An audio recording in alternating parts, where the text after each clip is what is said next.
আপনারা যারা কচুলতি গলা ধরার ভয়ে খান না তারা মাস্ট আজকে আমার রেসিপিটা দেখবেন। গলা ধরা ভয় একদম কেটে যাবে। ফার্স্টে পানি গরম করে নেব। গরম পানিতে অর্ধেক পরিমাণ লেবু চিবিয়ে দেব, সাথে দেব 1 চা চামচের মতন লবণ। দেন গরম পানিতে পরিষ্কার করে রাখা কচুলতি দিয়ে দেব। ঢাকনা ঢেকে 2 মিনিট রেখে নামিয়ে নেব। এই তো শিখিয়ে দিলাম গলা না ধরার ট্রিক্স। এখন আপনি আপনার নিজের মতন করে রান্না করতে পারেন। কচুলতি কিন্তু চিংড়ি মাছ দিয়ে ভালো লাগে আমার, তাই আমি ফ্রিজে 4-5টা পরে থাকা লাল চিংড়ি দিয়েই রান্না করেছি আজকে। এই তো রান্নার জন্য পেঁয়াজ, আদা, রসুন বাটা আর কাঁচামরিচ ছেঁচে দিয়েছি।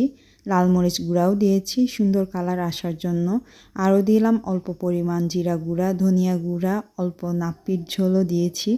নাপ্পি দিলে তরকারিটা একটু গা মাখা মাখা হয় আর স্বাদও বেড়ে যায়, এই জন্য আমি দিয়েছি। আর একটা টমেটো ছিল আমার কাছে, টমেটোও কেটে দিয়েছি একটা। যারা নাপ্পি খান না তারা স্কিপ করতে পারেন। এরপর সুন্দর করে মশলাগুলো কষিয়ে নেব। কষানো হলে গরম পানি থেকে উঠিয়ে রাখা কচুলতি দিয়ে দিব আর ভালো করে মশলার সাথে মিক্স করব। দেন অল্প পরিমাণ পানি দিয়ে রান্না করব। বেশি পানি দেওয়া যাবে না, কারণ গরম পানিতে কচুলতিগুলো প্রায় 30% সিদ্ধ হয়ে গেছে, তাই বেশিক্ষণ রান্না করা লাগবে না।